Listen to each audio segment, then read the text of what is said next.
Ali Tauqir Sheikh and others তেওঁলোকৰ ভাৰত বিৰোধী ঘটনাৱলীৰ সম্পৰ্কত আমি যিখন স্পেচিয়েল ইনভেষ্টিগেশ্যন টীম গঠন কৰি দিছিলোঁ তাৰ প্ৰতিবেদন আজি কেবিনেটত পুংখানুপুংখভাৱে আলোচনা হয়।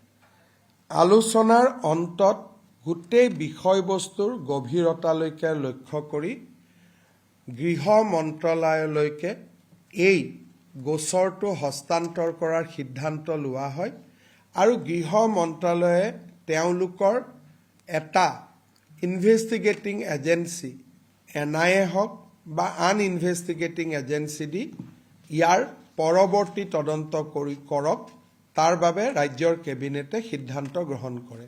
বেচিকেলি SIT আৰু ইয়াৰ লগত সংলগ্ন পঞ্জীভুক্ত গোচৰ দুইটাই আমি ভাৰত চৰকাৰৰ গৃহ মন্ত্ৰালয়লৈ হস্তান্তৰ কৰাৰ বাবে আজি কেবিনেটে সিদ্ধান্ত গ্ৰহণ কৰে।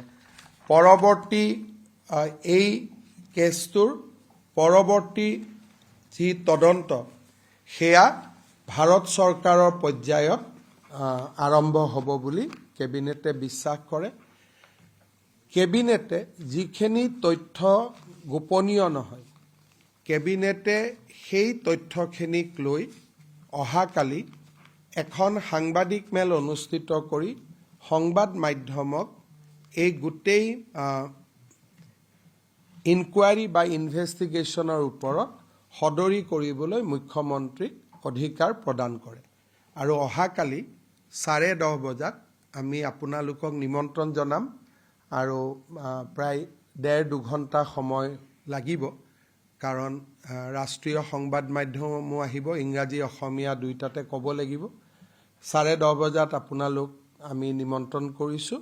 অহাকালি এই বিষয়ে আমি আপোনালোকৰ লগত কথা পাতিম।